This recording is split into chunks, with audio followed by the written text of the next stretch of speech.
하나님 나라 백성인 하백 여러분, 하백의 성경 아카데미에 오신 것을 환영합니다. 이 시간은 로마서 2강 시간으로 함께 나눌 주제는 로마서는 우리와 무슨 관련이 있는가입니다. 우리는 지난 시간에 이어서 로마서는 우리와 무슨 관련이 있는가, 우리는 로마 교회에 관해 무엇을 알고 있는가, 바울은 로마에서 하나님의 사랑하심을 받고 성도로 부르심을 받은 모든 자에게, 다시 말해 로마의 모든 그리스도인에게 편지합니다. 수도 로마의 그리스도인들의 모임이 하나만 있지는 않았을 것입니다. 분명히 브리스길라, 그러니까 브리스가와 아굴라의 집에 하나가 있었습니다. 바울은 여러 번 너희에게 가고자 계획했고 실제로 여러 해 전부터 언제든지 너희에게 가기를 바라고 있었습니다. 그러므로 이들은 햇병아리 교회들이 아닙니다. 이들은 역사가 있으며 앞으로 볼 테지만 이 역사는 바울이 이들에게 편지하는 중요한 이유입니다. 바울은 아직 로마에 간 적이 없습니다. 그러나 유난히 길고 자세한 인사, 곧 바울 서신 중 가장 긴 문안 인사에서 볼 수 있듯이 바울은 이들에 관해 많이 알고 있습니다. 기독교 신앙이 어떻게 로마에 전해졌는지는 전혀 알 수 없습니다. 15장 20절에 제시된 원리로 볼 때 바울이 베드로가 세운 교회에 끼어들고 싶어 했을 법하지는 않으며 그보다는 상인이나 관리 같은 평범한 그리스도인들이 여행 중에 복음을 로마에 전해 주었을 법합니다. 로마 교회 구성원들에 관해 알아야 할 매우 중요한 사실이 있습니다. 로마 교회는 유대인 그리스도인들과 이방인 그리스도인들로 구성되었습니다. 학자들은 이들이 어떻게 섞여 있었는지를 논하면서 대체로 이방인 그리스도인들이 다수였다는 쪽으로 기웁니다. 그러나 분명 유대인 그리스도인들이 있었고 이방인 그리스도인들도 있었습니다. 15장 7절에서 바울은 이들에게 서로 받으라, 반기라고 말하며 15장 8절에서 13절 문맥으로 볼 때 여기서 서로란 유대인 그리스도인들과 이방인 그리스도인들을 의미하는 것이 분명합니다.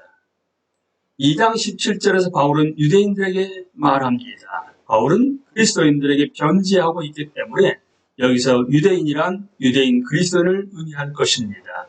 마찬가지로 4장 1절에서 바울은 아브라함을 문자적 의미에서 육신으로 우리 조상이라고 부르는데 이는 유대인에게만 적용되는 말입니다. 그리고 11장 13절에서 바울은 이방인인 너희에게, 다시 말해 이방인 그리스도인들에게라고 분명하게 말합니다.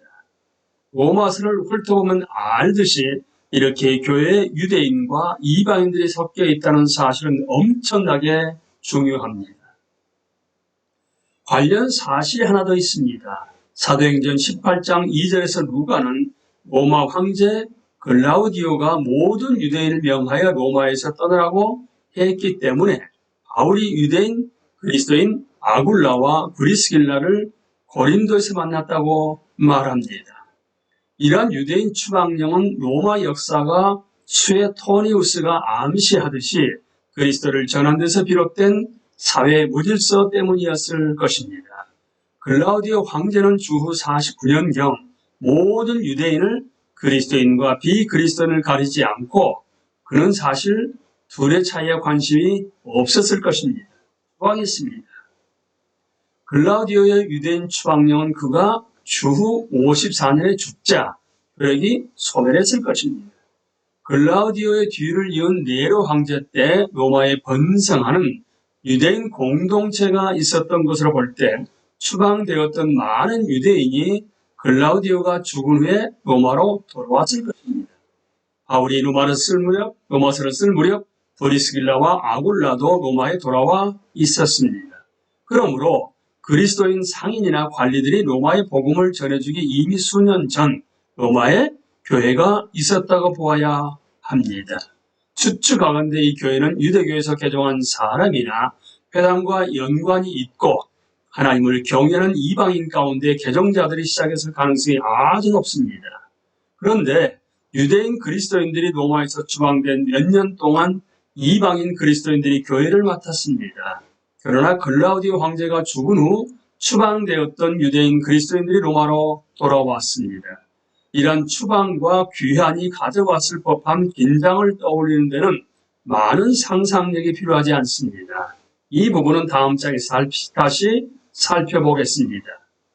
로마서의 큰 구조, 로마서는 하나의 뼈대, 곧 처음과 끝에서 서신의 발신자와 수신자, 서신을 쓴 이유 등을 매우 구체적으로 말하는 섹션들로 시작하고 끝을 합니다. 이 뼈대가 서신의 교리적이고 윤리적인 부분인 몸통을 앞뒤로 감싸고 있습니다. 뼈대는 1장 1절에서 15절에서 인사말 및 바울이 복음을 이들에게 어떻게 왜 전하기를 갈망하는지에 관한 말로 시작하고 그가 왜 이 서신을 썼고 그의 바람이 무엇인지에 대한 더 자세한 설명과 개인적 인사를 전하는 긴 섹션으로 끝납니다. 서신의 몸통은 크게 넷으로 나눌 수 있습니다. 첫째, 1장 16절에서 4장 25절에서 바울은 오직 믿음으로 말미암아 오직 은혜로 의롭게 된다는 복음을 설명합니다. 1장 16절에서 17절에 나오는 두 선언으로 시작합니다. 저자인 크리스토퍼 애쉬는 이 부분에 은혜 아래 들어오다 라는 제목을 붙였습니다. 다음으로 5장에서 8장에서 바울은 이러한 기초, 그러니까 5장 1절에 그러므로 우리가 믿음으로 의롭다 하심을 받았은 이를 토대로 기독교 신앙 곧 믿음으로 의롭게 된 사람들의 삶에 관해 가르칩니다. 크리스토퍼 애쉬는 이 부분에 은혜 아래 살다라는 제목을 붙였습니다. 9장, 10장, 11장에서 바울은 8장의 클라이맥스를 토대로 유대인에게서 이방인에게로 넘쳐 흘렀다가 다시 유대인에게로 돌아오는 하나님의 지혜로운 은혜에 관해 가르칩니다. 크리스토퍼 애쉬인 저자는 이 부분에 은혜가 넘쳐 흐르다라는 제목을 붙였습니다.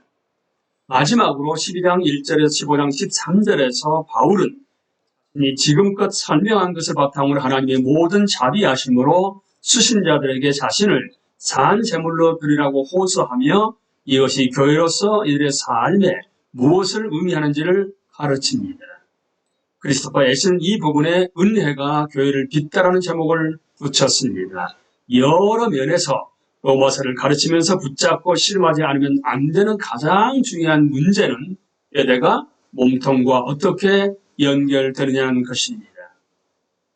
뼈대는 바울이 왜 이 서신을 썼는지, 따라서 그가 왜 이 서신에 사는 방식으로 교리들을 설명하는지 파악하는 데 매우 중요합니다. 이 부분은 다음 장에서 살펴보겠습니다.